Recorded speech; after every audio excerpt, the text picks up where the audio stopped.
Selamat pagi, perkenalkan nama saya Farel Aris di absen 15 dari kelas SAP. Selanjutnya saya akan menjelaskan materi lanjut dari masa kejayaan Islam, penyebab kemajuan umat Islam pada masa Bani Umayyah dan Bani Abbasiyah, yaitu disebabkan oleh faktor internal dan faktor eksternal. Faktor internal yaitu diantaranya yang pertama, konsistensi dan istiqomah umat Islam kepada ajaran Islam. Yang kedua, ada ajaran Islam yang mendorong umatnya untuk maju. Yang ketiga, Islam sebagai rahmat seluruh alam. Dan terakhir, Islam sebagai agama dakwah sekaligus keseimbangan dalam menggapai kehidupan duniawi dan ukhrawi.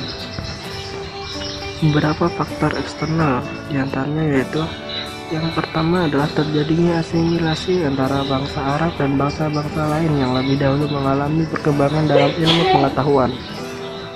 Yang kedua adalah gerakan terjemah pada masa periode klasik. Usaha penerjemahan kitab-kitab asing dilakukan dengan giat. Mungkin itu saja yang bisa saya sampaikan. Selebihnya mohon maaf. Terima kasih. Om Swastiastu. Assalamualaikum warahmatullahi wabarakatuh. Nama saya Sabrina Alifia Solomita, nomor absen 25 dari kelas 11 akomodasi perhotelan. Di sini saya akan mempresentasikan materi bab 6, yaitu pentingnya taat kepada aturan dan kompetisi dalam kebaikan. Yang pertama, pentingnya taat kepada aturan. Taat memiliki arti tunduk. Tunduk kepada Allah Subhanahu wa Ta'ala, tunduk kepada Rasulullah SAW, tunduk kepada pemerintah dan lain sebagainya. Tidak berlaku curang dan setia. Nah, aturan adalah tindakan atau perbuatan yang harus dijalankan. Taat pada aturan adalah sikap tunduk kepada tindakan atau perbuatan yang telah dibuat baik oleh Allah Subhanahu wa Ta'ala, Nabi, pemimpin, atau yang lain sebagainya. Seperti yang dijelaskan pada hadis QS An-Nisa surah 4 ayat 59, memerintahkan kepada kita untuk menaati perintah Allah Subhanahu wa Ta'ala, perintah Rasulullah SAW, dan ulil amri. Umat Islam wajib menaati perintah Allah Subhanahu wa Ta'ala dan Rasulnya.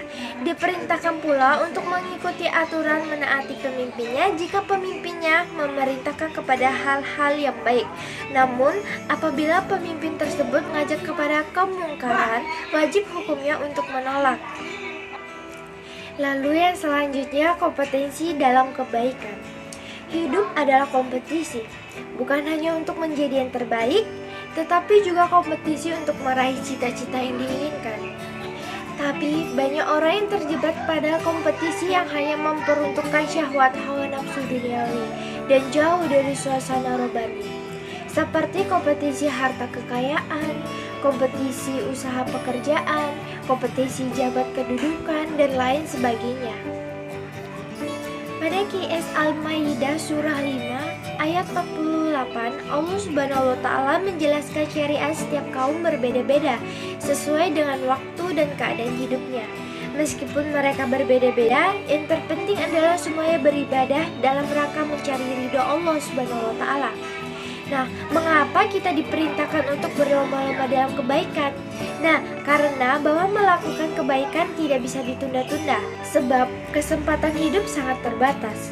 Begitu juga kesempatan berbuat baik, belum tentu setiap saat kita dapatkan. Kematian bisa datang secara tiba-tiba. Oleh karena itu, begitu ada kesempatan untuk berbuat baik, jangan ditunda-tunda lagi, tetapi segera dikerjakan. Oke, sekian dari saya. Wassalamualaikum warahmatullahi wabarakatuh. Selanjutnya saya akan menjelaskan materi mengenai etos kerja. Seorang muslim haruslah menyeimbangkan antara kepentingan dunia dan akhirat. Tidaklah semata hanya berorientasi pada kehidupan akhirat saja, melainkan harus memikirkan kepentingan kehidupan di dunia.